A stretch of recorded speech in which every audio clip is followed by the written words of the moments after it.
Friday, August 23rd. London suffered its first night air raid in the aerial Blitzkrieg from small elements of high-flying Nazi raiders who dropped bombs in 3 sections of the suburbs last night before being driven off.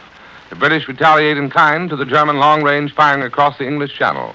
Rome reports raids by air on Alexandria as English and Italian naval fleets mass near Crete in anticipation of some Italian move toward Greece. Now the news from the German capital. This is Berlin. This morning we have a brief report from the DNB, the official news agency, that the German Air Force continued its attacks with unabated vigor over England yesterday and last night. But that is all we have from this side as regards the reports from Britain that London was bombed last night by German planes. And this same report says that off Dover, a British convoy was dispersed and serious damage was done to a number of ships. This attack on the convoy may have been done with German long-range guns on the French coast. But there's no direct confirmation of that, or of the reports that England was shelled yesterday by these artillery batteries.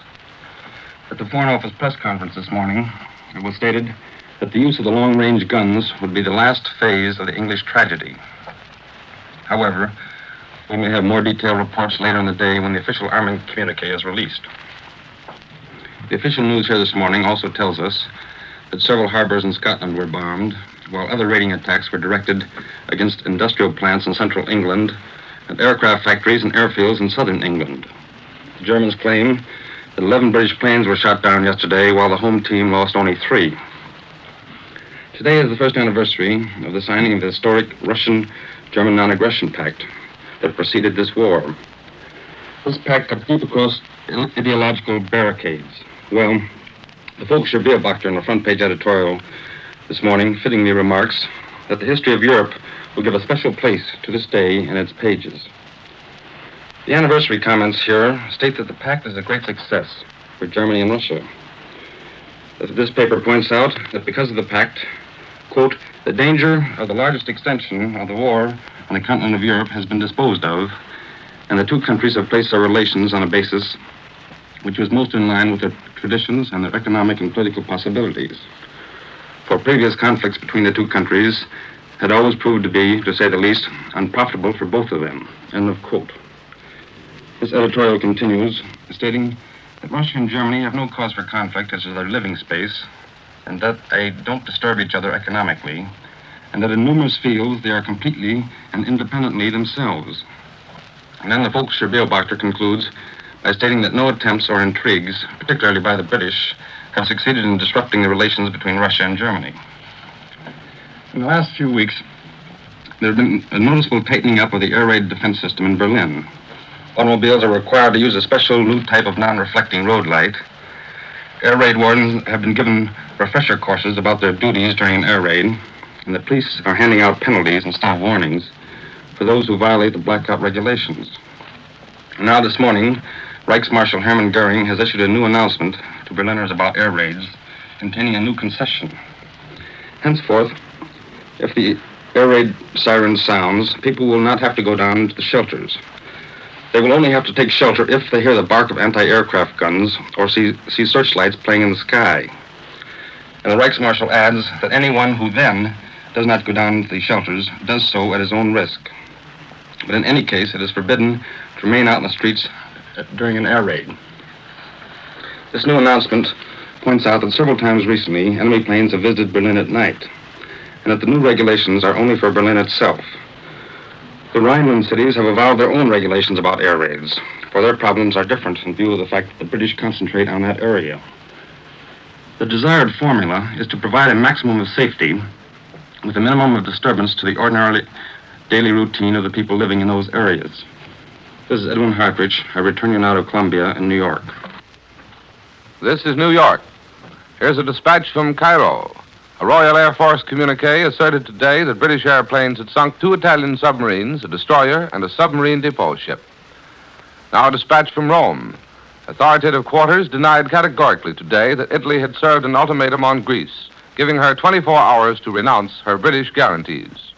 Now the news direct from the British capital, reported by Larry Lasser. Go ahead, London. This is London.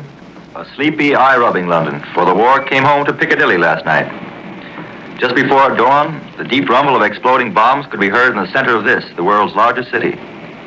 Even before the sirens sent millions of Londoners in their pajamas and dressing gowns into the cellars of their apartment houses, the noise and flashes of anti-aircraft guns burst in the star-studded sky. Reporters for the morning newspapers wrote their stories about London's first night bombing without moving from their newspaper plants in Fleet Street. They merely looked out the window to see German bombers picked out by the pale fingers of London's searchlights. This morning we learned that the bombs dropped on a London suburb had damaged 2 moving picture houses, a bank, a saloon, a big dance hall, and a number of private houses. Casualties, though, are reported to be very few. Only 1 death is announced. Not many bombs were dropped. There were very few people in the streets when I walked out after being awakened by the rattling of my windows. The anti-aircraft fire was intense, though, long before the air raid siren sounded. High overhead, the drone of the twin-engine German planes filled the night sky. Many people were already in the shelters before the alarm was given, and a number of them wisely stayed there until sometime after the all-clear was sounded.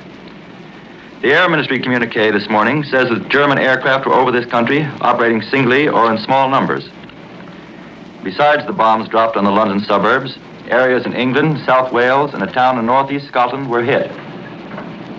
Apparently, the German bombers are not so accurate in their attacks on military targets as the British claim theirs to be in their night raids over enemy territory. The German guns mounted on the French coast continued their shelling of the Dover area for nearly an hour last night. It was the first systematic shelling of Britain by land guns. After the shelling of a convoy in the Straits ended late yesterday afternoon, when the ships steamed out of range, the German big guns let loose again shortly after 9 o'clock. It was nearly 10 o'clock before these little Berthas ceased fire. By that time, Royal Air Force bombers were heading for the French coast. From the cliffs at Dover, observers heard the crump of British bombs, apparently aimed at the German gun emplacements. Great flashes could be seen across the 22 miles of channel. But about a half hour later, the German guns roared into life again.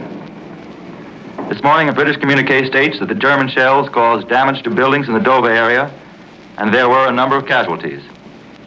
One of the German shells went through the stained glass window of a Dover church and exploded inside. Another shell fell behind a crowded movie house and rocked it violently, but the show went on. A telephone call to an observer at Dover this morning reveals that the German guns have not been in action today, and the damage to buildings there is not very great. There's news from the Balkans this morning, as yet unconfirmed. The Daily Telegraph correspondent in Belgrade reports that reliable sources have told him that Italy has given Greece 24 hours in which to renounce the British guarantee of aid in the event of an attack. Hostilities would follow if she refused. In the small hours of this morning, Greek defense ministers conferred with General Metaxas, the Greek prime minister, in Athens. But the Greek Foreign Office denies that Italy has demanded that Greece renounce the British guarantee. Reliable reports from Athens state, however, that the extraordinary session of the Greek leaders discussed reported concentration of Italian troops on the Albanian frontier. Great Britain has a reply for the new types of German planes which the Germans are using in the Battle of Britain. Although the Heinkel 113 fighter has not been used in large numbers against the Royal Air Force, it is regarded by the British pilots as a tough customer. But Britain is countering with a new fighter which they claim will be the fastest in the world. And against the German Dornier 215, which is a variation on the old flying pencil, and has come over this island in large numbers in the past month, Britain is introducing her own long-range, high-altitude bomber.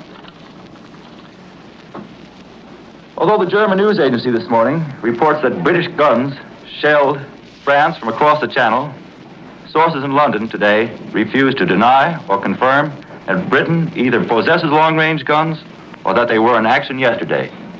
We're returning now to CBS in New York. That was Larry Lasser reporting from London. Here in New York is Linton Wells with more news and an analysis of the latest news reports. Mr. Wells. The 0 hour draws nearer when Hitler must let loose everything he has on Britain's civilian centers as well as military concentrations, manufactures, and communications. And this morning's Nazi air raids on London's residential sections, about which Larry Lasser told us from the British capital this morning, is but a slight taste of what the British Isles will be asked to eat in large mouthsful, if and when weather and other considerations indicate to Hitler and company that the time is propitious. But the incontrovertible fact remains. German efforts to beat the British Isles into submission must be carried out during the next 40 days. Otherwise, in the view of many observers, Hitler is due for a tough time of it this winter. In fact, it is not improbable that the RAF will soon give Berlin a taste of Nazi bombing medicine in reprisal for this morning's raid on London and other non-military objectives. The RAF has demonstrated repeatedly that it can lay eggs on Berlin. Now we may hear about them doing it. Mars is focusing his spotlight a little more clearly today upon Greece. The Metaxas cabinet of Greece and King George held a special cabinet meeting soon after midnight. And after a discussion of reported new Italian troop concentrations on the Albanian frontier of Greece, began the drafting of so-called emergency measures to deal with the situation. These measures will probably include increased mobilization of Greek manpower and other preparations designed for the defense of the state. As Larry Lesueur reported from London, it has been stated in Greek official circles that Italy has not yet made any formal demands for the surrender of Greek territory. But the Italian press has grown more violent in its demands that the Italo-Greek quarrel be settled by the immediate satisfaction of Albanian claims to Chiamuria, a corner of the ancient Greek province of Epirus, which was taken from Albania by Greece in 1914. There also are indications that Italy will demand Greece's cession of the island of Corfu and perhaps her entire Dalmatian coast. While increased Italo-Albanian forces are reportedly being rushed to the Greek frontier, Athens hears that British and Italian war fleets are cruising off the island of Crete in anticipation of an Italian move against Greece, and that Italian planes have attacked the British naval units. Yesterday, Great Britain let it be known that she would come to the rescue of Greece with all of her military force in the event of an Italian invasion, which most observers believe Greece cannot and probably will not attempt to resist. That the British promise is not encouraging as it may sound at first hearing. The British are too fully occupied in North Africa and the extreme eastern Mediterranean to give Greece full support without being backed up by Turkey. An Anglo-Turkish treaty promises Britain full military support in the event the status quo in the eastern Mediterranean is threatened, and provided, too, that Turkey does not have to wage war against Russia. Certainly, the status quo in the eastern Mediterranean has been threatened and disturbed since Italy entered the war last June, but Turkey remains non-belligerent. However, now that the Italians are threatening to invade Greece and pitch camp on Turkey's front doorstep in eastern Macedonia, perhaps the Turks will throw in their lot with Britain and fulfill treaty obligations, even though they will be coming to the rescue of a detested hereditary enemy, the Greeks. Hitler's attitude in this Italo-Greek situation has not been clarified. He has exerted every effort to prevent the Balkan powder magazine from exploding. Now Mussolini, his Axis partner, has lighted another fuse to it, but Berlin apparently has not attempted to stamp it out. In fact, Athens hears unconfirmed rumors that Hitler has given Mussolini a green light in his present military adventure, which, if it succeeds, will certainly make Britain's position in the eastern Mediterranean less secure. On the other hand, the British position in Egypt appears to be improving, much to the disappointment of Rome. The fascists have been hoping to keep Egyptian troops neutralized during the impending Italian drive eastward from Libya toward the Suez Canal. But last night, the Egyptian Minister of War announced that Egyptian troops have now taken up positions alongside their English allies and will fulfill the government's promise of yesterday to fight in the event the Italians invade Egypt. British pressure on Egypt apparently has finally produced satisfactory results, although these should have been produced long ago, considering Italy's repeated air raids on Egyptian cities, including one on Alexandria this morning. And with this analysis by Linton Wells from New York, we conclude this morning report of European developments, which comes to you each morning at this time. Edwin Hartridge reported earlier from Berlin. Larry Lesueur reported from London. Larry Elliott speaking. This is the Columbia Broadcasting System.